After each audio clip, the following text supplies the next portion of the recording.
on a montré au président de la République pourquoi la France était une puissance spatiale complète et reconnue comme telle. C'est parce qu'en fait nous maîtrisons tous les domaines stratégiques de l'espace. Les lanceurs, le CNES est le père de toute la famille Ariane.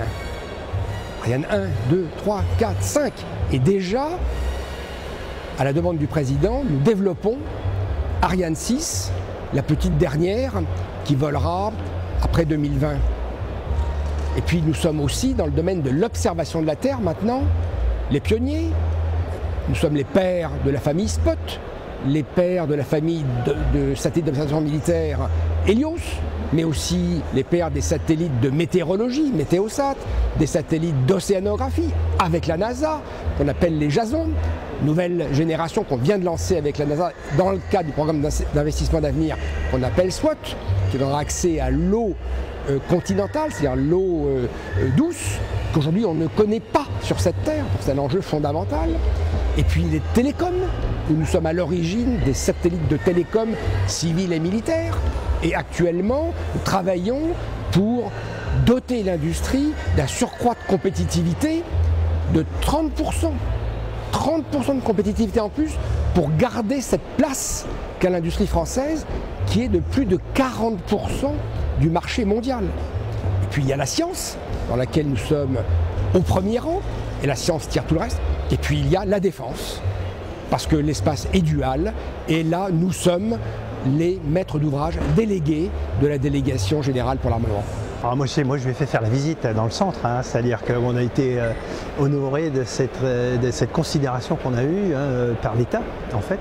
Donc du fait que les acteurs du spatial, les hommes et les femmes qui font le spatial, qui préparent les satellites, qui opèrent les satellites en orbite, qui les pilotent, qui les contrôlent, et bien sont tous honorés de la visite du président de la République pour la reconnaissance du travail fait par l'ensemble des acteurs du spatial, à la fois le CNES évidemment, mais aussi tous les salariés du spatial, comme il a été dit par le président.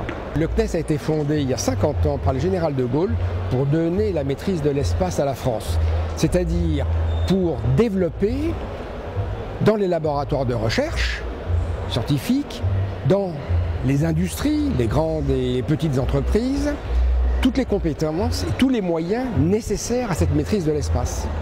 La mission a été accomplie puisqu'en 1965, la France est devenue la 3e puissance spatiale et depuis, le CNES ne cesse d'inventer l'avenir pour permettre à la France de garder sa place, d'être reconnue sur la scène spatiale internationale.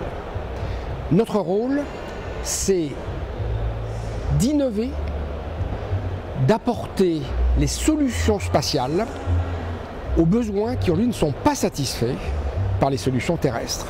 Et donc nous sommes des architectes de systèmes spatiaux, nous sommes des inventeurs, nous sommes des maîtres d'ouvrage et nous travaillons en symbiose avec la recherche et avec l'industrie.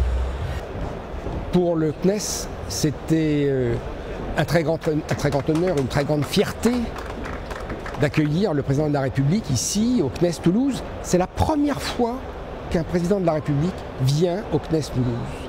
Ah ben, l'émission dans les prochaines années, nous on a 50 ans, bon c'est un bel âge, je peux dire ça, mais si vous voulez, on a devant nous, à l'échelle de l'humanité, on a encore des décennies devant nous, et on voit bien que devant nous, qu'est-ce qu'on a? On a encore à construire l'innovation, encore à placer la recherche au cœur de l'investissement que la nation fait, puisque c'est en préparant, et c'est bien ce qui a été mis en avant, en préparant l'investissement sur la recherche qu'on prépare le futur.